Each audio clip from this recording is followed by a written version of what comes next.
I don't have a mother like you. Please leave before you embarrass me." The words hit me like a slap across the face.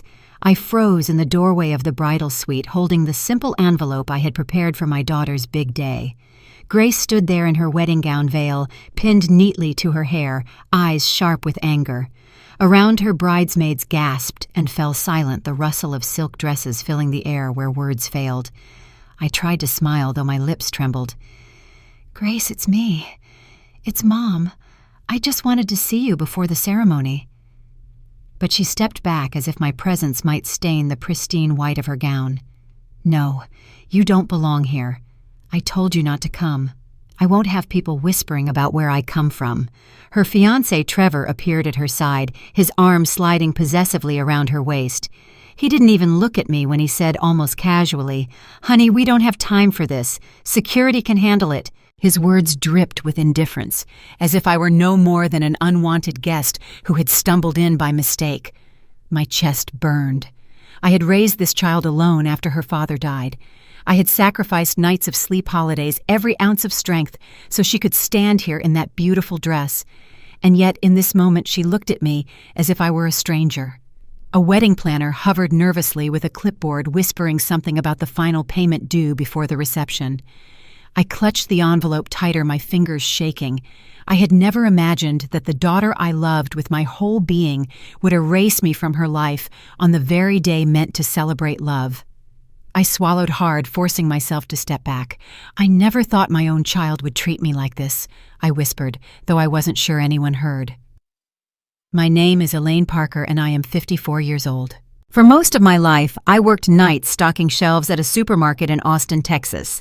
When the day shift ended, I stayed behind to scrub the floors or clean houses across town. Every extra dollar I earned went toward raising my daughter, Grace. After my husband died in a construction accident when Grace was only 6, I swore I would give her the kind of future we had always dreamed about, even if it meant carrying the weight alone. I learned to live on very little. My shoes wore thin before I ever considered buying myself a new pair. My pantry was often bare except for rice beans and instant coffee, but Grace never went hungry. I packed her lunches with fruit cups and peanut butter sandwiches, and I made sure she had money for school trips. When she wanted to join cheerleading in high school, I sold my mother's heirloom jewelry just to cover the uniforms and fees. I told myself it was worth it, because her smile was worth more than diamonds. Education was my greatest investment. I opened a small savings account the year Grace started kindergarten and fed it with every tax return and overtime check. By the time she graduated high school, there was enough for her first 2 years at community college. Later, when she transferred to a state university, I took out a modest personal loan to help cover tuition. I remember driving 6 hours to surprise her on her first day of classes. She hugged me, then saying, "Mom, I'll make you proud." I believed her with all my heart. Over the years, I pinched pennies in quiet, disciplined ways. I bought a rundown duplex on the outskirts of town, repairing one side while renting out the other. Friends thought I was crazy, but that duplex became the foundation of my small security. I placed it into a living trust with my name as trustee. I never bragged about it. I only thought of it as a safety net for Grace's future. Grace grew into a bright, ambitious young woman. She interned at a public relations firm in Dallas and seemed destined for bigger things. I remember her senior year when she came home brimming with excitement about a new boyfriend she met through work, Trevor. He wore expensive suits and drove a polished car. He had the kind of confidence that could fill a room. Grace beamed whenever she spoke of him, and I wanted to be happy for her. Still, something about his slick smile unsettled me. The first time we met, Trevor extended his hand and called me ma'am, as though I were a client rather than his girlfriend's mother. He complimented Grace for her refined taste, glancing at my second-hand blouse, as if to underscore the contrast. I laughed politely, but inside a small knot of unease tightened. I knew the type people who valued appearances above substance. As their relationship deepened, I noticed changes in Grace. She became more conscious of labels and social circles. She urged me not to wear my work shoes to her college graduation and asked me to keep conversations simple when meeting her friends. At first, I brushed it off as the natural gap between generations, but sometimes her eyes flickered with embarrassment when I stood beside her. Still, I kept supporting her. I mailed care packages filled with snacks and handwritten notes during her internship. I wired money when she called, her voice trembling about rent being late. I reminded myself that young people stumble, and a mother's job is to steady them until they can stand tall. What I never expected was that after years of sacrifice and silent labor, my own daughter would see me not as her anchor, but as the flaw she wanted to erase. The first real crack appeared during the engagement party. I had helped the planner set up early placing flowers into vases and tying ribbons around the chairs. When it came time for photographs, the photographer called for family members. I stepped forward, eager to stand beside my daughter. But Trevor raised his hand. "Let's just keep it to the wedding party," he said smoothly. Grace hesitated for half a second before nodding. I watched from the sidelines as they posed with his parents, a pristine tableau of wealth and polish. I told myself not to make a scene, but the sting lingered. At the bridal boutique, I offered to pay for a small alteration to Grace's gown. While she twirled in front of the mirror, a clerk remarked that the dress gave her the old money vibe. Trevor chuckled, glancing at me. "Not exactly our background, huh?" The words landed like a jab. Grace giggled nervously, then turned away, pretending she hadn't heard. I smiled tightly, my hands twisting in my lap. During the menu tasting, I arrived in my best blouse, the one I kept pressed for special occasions. The planner greeted Trevor's parents with warm embraces, then guided them to the head table. I was ushered to a smaller table at the edge of the room. When I asked about it, the planner stammered that it was for convenience. I sipped water alone, watching my daughter laugh at Trevor's father's jokes, and swallowed the ache of exclusion. Even in digital spaces, I felt the distance. Grace created a group chat to coordinate bridal events. I was added to a secondary thread titled "Drop Off Baked Goods." When I asked about the rehearsal dinner details, she replied curtly, "Mom, you don't have to worry about that part." One afternoon, she invited me to the house she and Trevor had just leased. I brought a casserole in the dish I'd owned since before she was born. When I placed it on the counter, Trevor smirked. "We're trying to upgrade our palate, Elaine. No offense, but casseroles are kind of working class." Grace shot me an apologetic glance but didn't speak. I carried the empty dish home that night, telling myself to ignore his arrogance. The wedding seating chart was the final insult. I discovered that I'd been placed at a table with miscellaneous relatives far from the bride and groom. I asked Grace gently why she had arranged it that way. She sighed, irritated. "Mom, Trevor's family has expectations. They want a certain aesthetic. You'll still be there, it's just not about the spotlight." I bit back tears. Her father was gone. There would be no father-daughter dance, no walk down the aisle with his arm. I thought at least I would be by her side, even if quietly. But she had pushed me to the edges both literally and figuratively. Then came the conversation about the duplex. Grace called late one night, her tone sharp. "Mom, please don't mention the duplex to anyone. It confuses people. Trevor's friends think we're building our future together, not inheriting some rental property." I stared at the phone in disbelief. That duplex had been my lifeline, the fruit of years of sacrifice. I had always imagined it as Grace's safety net, proof that her mother's hard work mattered. To her, it was a source of embarrassment. Despite everything, I still paid deposits when the planner requested them. The caterer, the florist, the band all asked for checks. Each time I opened my modest account and sent the money, telling myself it was for Grace's happiness. I signed contracts quietly, my name scrawled beside the vendors. Grace never asked where the money came from, and I never volunteered the truth. I told myself patience was love, that mothers endured indignities because their children needed stability more than pride. But with each slight, my heart grew heavier. I began to wonder if the daughter I raised still saw me at all, or if she had traded me for the gleam of Trevor's world. The week before the wedding, I stopped by to deliver homemade cookies for the bridal party. As I handed them to Grace, Trevor appeared holding a glass of wine. He looked me up and down and said, "Elaine, maybe just drop things off from now on. It's less complicated." Grace didn't protest. She simply nodded and took the box. For the first time in my life, I felt invisible to my own child. The day of the wedding arrived bright and warm, the Texas sun beating down on the rolling fields of the venue. Guests streamed in dressed in tailored suits and flowing gowns, laughter echoing as photographers snapped pictures beneath an arch of roses. I clutched my small handbag and walked toward the reception tent, heart pounding with a mix of nerves and hope. Maybe, just maybe, Grace would soften when she saw me, but the usher at the entrance blocked my path. "Name, please," he asked politely. "Elaine Parker," I replied, straightening my back. He scanned the chart, his brow furrowing. "I'm sorry, ma'am, you're not listed in the VIP seating." "That's impossible," I whispered. My throat tightened. "I'm the bride's mother." Before he could respond, Grace appeared in her gown, radiant under the sunlight. For a fleeting second, I thought I saw warmth flicker in her eyes, but then she shook her head firmly. "She doesn't belong here," she told the usher. The words sliced through me. "Grace, please, just let me watch you walk down the aisle." Trevor stepped forward immaculate in his tuxedo, his smile thin and sharp. "We've been over this. Real mothers know when not to ruin a wedding." He glanced at the usher. "Escort her out to the parking lot." Gasps rippled through the surrounding crowd. A few guests turned away, pretending not to see. Others stared openly, whispers spreading like wildfire. My legs trembled as the usher placed a tentative hand on my arm. "I raised you," I begged, my voice breaking. "I worked every hour I could so you'd have this life. Please don't do this to me." Grace's eyes hardened. "I told you not to come. Why can't you respect that?" Tears blurred my vision. My daughter, the child I had carried, fed, and sacrificed everything for, was looking at me as if I were some unwanted intruder.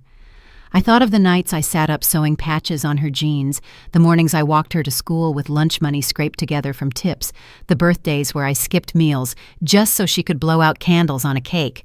And now she was disowning me in front of everyone she knew. Margot, my longtime friend, pushed through the crowd, her voice urgent. "Grace, what are you doing? This is your mother."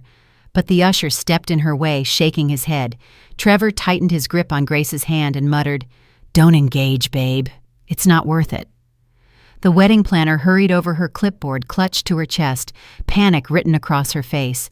She whispered something to Trevor about the final balance still being unpaid. His jaw tightened, but he waved her off, eyes fixed on me. The humiliation seared into my chest, heavier than anything I had ever carried. Guests shifted uncomfortably, some pretending to check their phones, others craning their necks for a better view of the unfolding drama. Not one person stepped forward to defend me. I could hardly breathe. My voice came out a rasp. I never thought my own child would erase me like this, on her wedding day of all days. The usher guided me back a few steps, and I felt the earth tilt beneath me.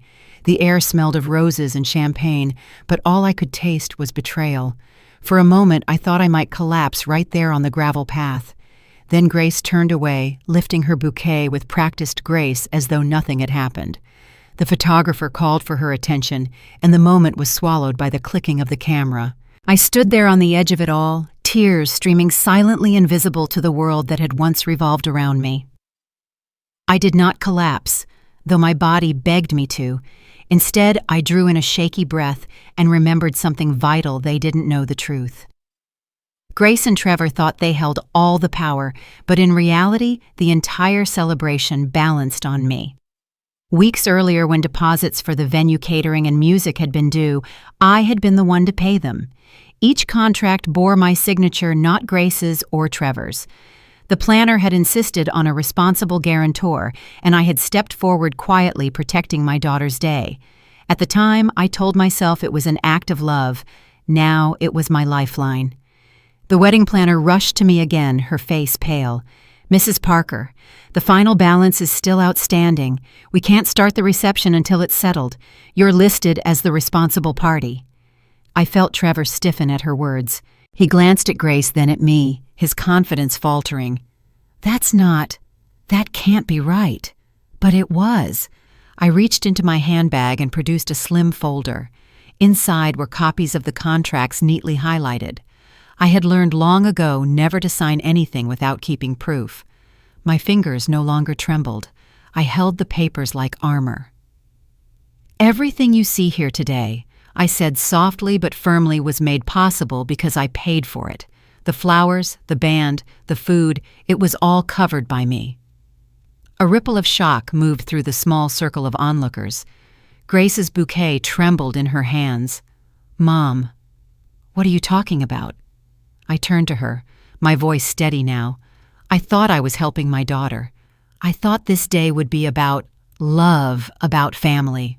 I signed those contracts because I wanted you to have your dream wedding, but instead of gratitude, I've been treated like a burden, like an embarrassment. Trevor's mask cracked. He lunged toward the folder, hissing, "Don't make a scene. Just sign whatever's left, Elaine, and stop this nonsense." I pulled the papers close to my chest. "No, not until the truth is known." The planner cleared her throat, torn between duty and discomfort. "Legally, she is correct. Without her payment, the reception cannot proceed." Gasps and murmurs spread through the crowd. Guests craned their necks to see what was happening. Trevor's jaw worked furiously, his polished demeanor unraveling. I looked at my daughter, my only child, and forced myself to say the words I had dreaded for years. "Grace, you may be ashamed of me, but don't forget who carried you here. This wedding is standing on my shoulders, and I won't let anyone, not even you, erase that truth."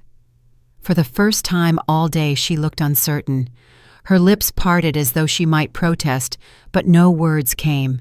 Trevor's hand gripped her arm, urging her to stay silent. The balance of power had shifted. They could not push me aside anymore. I held the key to the entire day, and everyone now knew it. The air inside the tent grew thick, every eye fixed on me.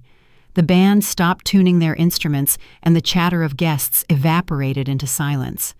I could feel my pulse in my ears, but I stood taller than I had all day. Trevor recovered first, his voice sharp with barely contained anger. "Elaine, this is absurd. Just sign the payment and let us enjoy our wedding." He tugged Grace closer, as though she were his possession, not his bride. I met his glare evenly. Enjoyment built on lies isn't worth a dime. The truth matters more than appearances.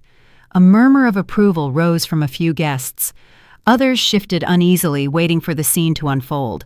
The venue manager, Mr. Ortiz, approached with a clipboard in hand. "Mrs. Parker is correct.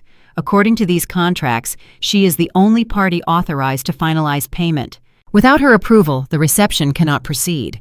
Trevor's carefully crafted charm collapsed. He barked at Grace. "You told me your mother wouldn't interfere. Do you realize what she's doing right now?" Grace's eyes filled with panic, darting between us. "Mom, please, don't ruin this for me." I steadied my breath. "I never wanted to ruin your happiness. But happiness built on shame, shame of me, of where you came from, isn't real. I won't bankroll a day that pretends I don't exist." Trevor snapped loud enough for everyone to hear. "I didn't sign up to marry into debt. I thought I was stepping into a family with assets, not some woman's pathetic duplex." The words hung in the air, poisonous and ugly. A collective gasp swept through the crowd. Grace froze, her lips trembling. In that moment, the mask she had worn cracked. She saw him as I had always feared she would, greedy, selfish, and cruel. Her bouquet slipped from her hand, petals scattering across the floor. "Is that all this was to you?" she whispered, voice breaking. "A transaction." Trevor's face reddened. "Don't twist this. I was trying to give you a better life. But your mother—" Number Grace's voice rose steady this time. "You were trying to give yourself a better life, and I let you convince me to push away the one person who has always been in my corner." The tent fell utterly silent. I swallowed the lump in my throat, forcing myself to remain calm. "Grace, the vendors need payment. If you want this reception to continue, I'll sign, but only if you acknowledge me not as a stranger but as your mother. If you can't do that, then I'll walk away and this day ends here." The planner glanced anxiously at Grace, then at me. "It's your choice," she said quietly. Grace's tears spilled freely now. She looked at Trevor, then at me. For a moment, I thought she might cling to him, blinded by pride. But then she pulled her arm from his grip. "I'm sorry, Mom," she said, her voice breaking. "I forgot where I came from. I let myself be ashamed of the very person who gave me everything." Trevor exploded. "Are you insane? Do you know how humiliating this is?" But security had already stepped forward at Mr. Ortiz's nod. They escorted Trevor toward the exit as he shouted his words, devolving into incoherent rage. His parents scurried behind him, faces pale with embarrassment. The guests parted, some shaking their heads, others whispering in disbelief. Grace turned back to me, trembling. "I don't want this wedding anymore. Not with him. Not like this." My heart ached for her, but also swelled with relief. "You don't have to go through with it," I said gently. "Better to walk away now than spend a lifetime with someone who sees you as a ledger entry." She collapsed into my arms, sobbing against my shoulder. For the first time in months, I held my daughter as if she were my little girl again. I signed the final payment to ensure the staff and vendors were treated fairly, but I made it clear the reception was no longer a wedding feast. It became a gathering of family and friends who stayed to comfort Grace, eating the food and listening to the band as if it were any other party. I stood at the edge of the dance floor, watching my daughter laugh through tears with the few guests who remained loyal. She caught my eye and mouthed the words, "Thank you." That night as we drove home together, she whispered, "I don't deserve your forgiveness." I squeezed her hand. "You don't have to earn it. You're my daughter. That's enough." 2 weeks later, Grace moved into the duplex with me, her suitcase small, her face pale from sleepless nights. She had canceled the lease with Trevor, cut off his calls, and stepped away from the glittering image she once thought she needed. The wedding dress was boxed away in a closet, but life went on. One evening as we cooked dinner together, just pasta and garlic bread, she looked across the kitchen table at me. "I don't know how to make this up to you," she whispered. I reached over and covered her hand with mine. "You don't have to make it up. You just have to remember who you are and who stood by you when no one else would." She nodded, tears brimming in her eyes. For the first time, I felt that she truly saw me, not as a shadow to be hidden, but as her mother, flawed, yet steadfast. That night, I pulled out the gift letter I had drafted, the one that would eventually transfer the duplex and my savings into her name. I didn't hand it over. Instead, I placed it back into the drawer. When respect isn't a performance but a habit. I told myself that will be the day I sign. Because the greatest lesson of all is this: roots are not a burden. They are the ground that keeps us standing tall.